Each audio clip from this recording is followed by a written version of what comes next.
Good afternoon. ಇವತ್ತು ಪುಳಿಯೋಗರೆ ಹೇಗೆ ಮಾಡೋದು ಅಂತ ಹೇಳ್ಕೊಡ್ತೀನಿ ನೋಡಿ. ಈ ಮಾಪಲ್ಲಿ ನಾನು 2.5 ಮಾಪು ಅಕ್ಕಿ ಹಾಕಿದ್ದೀನಿ. ಆಮೇಲೆ ಅಕ್ಕಿಯನ್ನು ಚೆನ್ನಾಗಿ ನೀಟಾಗಿ ಕ್ಲೀನಾಗಿ ತೊಳ್ಕೊಂಡ್ಬಿಡ್ತೀನಿ ನೋಡಿ ಫ್ರೆಂಡ್ಸ್. ಅಕ್ಕಿಯನ್ನು ಕ್ಲೀನಾಗಿ ತೊಳ್ಕೊಂಡಿದ್ದೀನಿ, ಒಂದು 3-4 ಟೈಮ್ಸ್ ತೊಳ್ಕೊಂಡಿದ್ದೀನಿ ಅಕ್ಕಿನ. ಈಗ ನಾನು ಇದಕ್ಕೆ 2.5 ಮಾಪು, ಈ ಮಾಪಲ್ಲಿ 2.5 ಮಾಪ್ ಹಾಕಿದ್ದೀನಲ್ಲ ನಾನು, ಅಕ್ಕಿಯನ್ನು ಹಾಕಿದ್ದೀನಲ್ಲ, ಹಾಗೆಯೇ 5 ಮಾಪ್ ನೀರು ಹಾಕಿದ್ದೀನಿ ನಾನು ನೋಡಿ. ಇದು ತಮ್ಗೆಲ್ ನಮ್ಮದು ನಾನು ಹೇಳಿದ್ನಲ್ಲ ನಿನ್ನೆ, ಈ ತಮ್ಗೆಲ್ ನಮ್ಮದು 4 ಮಾಪ್ ನೀರು ಬರುತ್ತೆ.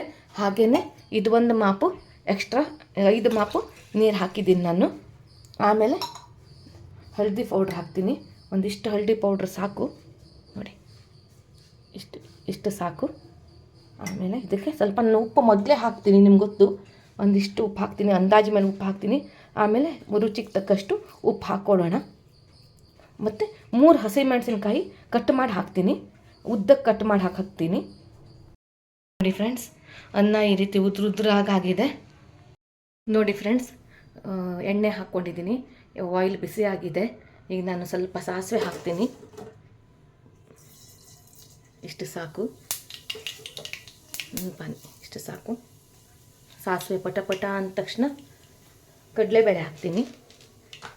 ಇದಕ್ಕೆ ಉದ್ದಿನಬೇಳೆ ಹಾಕಲ್ಲ ಫ್ರೆಂಡ್ಸ್, ಇದು ಕಡಲೆಬೇಳೆ ಮಾತ್ರ, ಮತ್ತು ಶೇಂಗಾ ಬೀಜ ನೋಡಿ. ಸಾಸಿವೆ ಪಟ ಅಂತ ಇದೆ. ಈಗ ನಾನು ಕಡಲೆಬೇಳೆ ಹಾಕ್ತೀನಿ. ಕಡಲೆಬೇಳೆ ನಾನು ಸ್ವಲ್ಪ ಜಾಸ್ತಿ ಹಾಕ್ತೀನಿ, ಅದು ನನಗೆ ತಿನ್ನಬೇಕಾದ್ರೆ ಕಡಲೆಬೇಳೆ ಆಮೇಲೆ ಶೇಂಗಾ ಬೀಜ ಎಲ್ಲ ಸಿಗಬೇಕು, ತುಂಬ ಚೆನ್ನಾಗಿರುತ್ತೆ. ಈ ಪುಳಿಯೋಗರೆ ತುಂಬ ಟೇಸ್ಟಾಗಿರುತ್ತೆ. ಹಾಗಾಗ್ಬಿಟ್ಟು ನಾನು ಇದಕ್ಕೆ ಉದ್ದಿನಬೇಳೆ ಹಾಕಲ್ಲ. ಆಮೇಲೆ ಈ ಪೌಡ್ರಲ್ಲೂ ಕಡಲೆಬೇಳೆ ಇರುತ್ತೆ, ಆಮೇಲೆ ಶೇಂಗಾ ಇರುತ್ತೆ. ಈಗ ನಾನು ಕರಿಬೇವು ಹಾಕ್ತೀನಿ ನೋಡಿ. ಕಡಲೆಬೇಳೆ ಮತ್ತು ಶೇಂಗಾ ಬೀಜ ಚೆನ್ನಾಗಿ ಫ್ರೈ, ಗೋಲ್ಡನ್ ಕಲರ್ ಆಗಿ, ಅಂದರೆ ತುಂಬ ಗೋಲ್ಡನ್ ಬೇಡ, ನಿಮ್ಗೆ ಗೊತ್ತಾಗುತ್ತೆ. ಈ ಥರ ಆಯಿಲಲ್ಲಿ ಹಾಕಿದ ನಂತರ ಸ್ವಲ್ಪ ಹೀಗೆ ಹಿಂದೆ ಮುಂದೆ ಮಾಡಿದ್ರೆ ನಿಮ್ಗೆ ಗೊತ್ತಾಗೋಗ್ಬಿಡುತ್ತೆ ಯಾವ ರೀತಿ ಅದು ಫ್ರೈ ಆಗಿದೆ ಅಂತ. ಆಮೇಲೆ ನಾನು ಈ ಪುಳಿಯೋಗರೆ ನಾನು MTR ಯೂಸ್ ಮಾಡೋದು. ಸೊ ಪುಳಿಯೋಗರೆ ಪೌಡ್ರ್ ತುಂಬ ಜಾಸ್ತಿ ಹಾಕಿದ್ದೀನಿ, ಸ್ವಲ್ಪ ಜಾಸ್ತಿ ಹಾಕಿದರೆ ಚೆನ್ನಾಗಿ ಬರುತ್ತೆ ಪುಳಿಯೋಗರೆ. ಸೊ ಹಾಗಾಗಿಬಿಟ್ಟು ಜಾಸ್ತಿ ಪುಳಿಯೋಗರೆ ಪೌಡ್ರ್ ಹಾಕ್ತೀನಿ.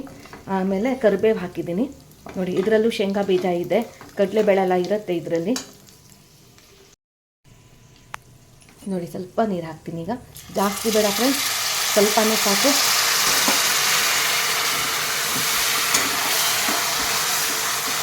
ಇದಕ್ಕೆ ದಪ್ಪ ಆಗಿ ಬರುತ್ತೆ. ಈಗ ಗ್ಯಾಸ್ನ ಸಿಮ್ ಮಾಡ್ಕೊಂಬಿಡಿ, ಇಲ್ಲಾಂದರೆ ಕತ್ತೋಗ್ಬಿಡುತ್ತೆ. ಕತ್ತೋದ್ರೆ ಚೆನ್ನಾಗಿರಲ್ಲ, ಕಹಿ ಆಗುತ್ತೆ. ಆಮೇಲೆ ನಾನು ಕರಿಬೇವು ಒಂದು ಸ್ವಲ್ಪ ಜಾಸ್ತಿ ಹಾಕ್ತೀನಿ. ಜಾಸ್ತಿ ಕರಿಬೇವು ತಿನ್ನಿ ಫ್ರೆಂಡ್ಸ್, ಅದರಿಂದ ಕೂದಲು ಕಪ್ಪಗಾಗಿರುತ್ತೆ, ಹೆಲ್ತಿಗೆ ಒಳ್ಳೆಯದು. ಮತ್ತು ಯಾವುದ್ರಲ್ಲೂ ನಾವು ಒಗ್ಗರಣೆ ಹಾಕಬೇಕಾದ್ರೆ ಅಥವಾ ಎಲ್ಲಾದ್ರೂ ಫಂಕ್ಷನಿಗೆ ಹೋದಾಗ ನಮ್ಗೆ ಈ ಥರ ಕರಿಬೇವೆಲ್ಲ ಸಿಕ್ಕಿದ್ರೆ ತೆಗೆದು ಪಕ್ಕಕ್ಕೆ ಇಡಬೇಡಿ, ತಿನ್ನಿ, ಅದನ್ನು ಹೆಲ್ತಿಗೆ ತುಂಬ ಒಳ್ಳೆಯದು. ಸ್ವಲ್ಪ ಬಿಳಿ ಎಳ್ಳು ಹಾಕಿ ಫ್ರೆಂಡ್ಸ್, ಚೆನ್ನಾಗಿರುತ್ತೆ, ಟೇಸ್ಟ್ ಚೆನ್ನಾಗಿ ಬರುತ್ತೆ ನೋಡಿ. ಇಷ್ಟೊಂದು ಹಾಕಿ ಈ ಥರ ಆದ ತಕ್ಷಣ ಸ್ವಲ್ಪ ಬಿಳಿ ಎಳ್ಳು ಹಾಕಿ. ಈಗ ನೋಡಿ ಫ್ರೆಂಡ್ಸ್, ನಾನು ಈ ಅನ್ನನ ಇದರಲ್ಲಿ ಹಾಕ್ಬಿಟ್ಟಿದ್ದೀನಿ. ನಾನು 1-2 ಸೀಟಿ ತೆಗೆದುಕೊಂಡಿದ್ನಲ್ಲ ನೋಡಿ. ಈಗ ನೀಟಾಗಿ ಇದನ್ನು ಕಲಿಸ್ಕೊಂಡ್ಬಿಡೋಣ. ರುಚಿಯಾದಂತಹ ಪುಳಿಯೋಗರೆ ರೆಡಿ ಆಗುತ್ತೆ. ಒಂದೊಂದು ಸಲ ಏನಾಗುತ್ತೆ, ಲೇಡೀಸ್ಗೆ ದಿನ ಅನ್ನ ಸಾರು ಪಲ್ಯ ಮಾಡಿ ಬೇಜಾರಾಗಿರುತ್ತೆ. ಸೊ ಒಂದಿನ ಈ ರೀತಿ ಚೇಂಜ್ ಅಂತ ಈ ಥರ ಮಾಡ್ಕೊಳ್ತೀನಿ, ತಿನ್ನೋಕ್ಕೆ ಚೆನ್ನಾಗಿರುತ್ತೆ ಫ್ರೆಂಡ್ಸ್. ಇದು ನೋಡಿ ಫ್ರೆಂಡ್ಸ್, ಎಲ್ಲ ನಾನು ಆ ಪೌಡ್ರ್ ಒಳಗಡೆ ಈ ಅನ್ನನ ಕಲಿಸಿದ್ದೀನಿ. ರುಚಿಯಾದಂತಹ ಕಲರ್ಫುಲ್ ಪುಳಿಯೋಗರೆ ರೆಡಿ. ತುಂಬ ಟೇಸ್ಟಾಗಿದೆ. ಉಪ್ಪು ಹುಳಿ ಎಲ್ಲ ನೀಟಾಗಿ ಎಲ್ಲ ನೀಟಾಗಿದೆ, ಕರೆಕ್ಟಾಗಿದೆ. ಟೇಸ್ಟ್ ಮಾಡಿ ನೋಡಿದೆ, ಚೆನ್ನಾಗಿದೆ ನೋಡಿ ಫ್ರೆಂಡ್ಸ್. ಪುಳಿಯೋಗರೆ ರೆಡಿಯಾಗಿದೆ. ನೋಡಮ್ಮ, ಟೇಸ್ಟ್ ಮಾಡು, ಹೇಗಾಗಿದೆ ನೋಡು. ಬಿಸಿ ಇದೆ. ಚೆನ್ನಾಗಿದೆಯಾ? ಉಪ್ಪು ಖಾರ ಎಲ್ಲ ಸರಿಯಾಗಿದೆಯಾ? ಹ್ಞೂ ನೀನು ಟೇಸ್ಟ್ ಮಾಡು.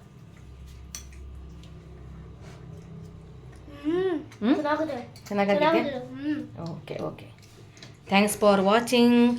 ಬಾಯ್ ಫ್ರೆಂಡ್ಸ್. ಇನ್ನು ಒಳ್ಳೊಳ್ಳೆ ರೆಸಿಪಿ ತೊಗೊಂಬರ್ತೀನಿ.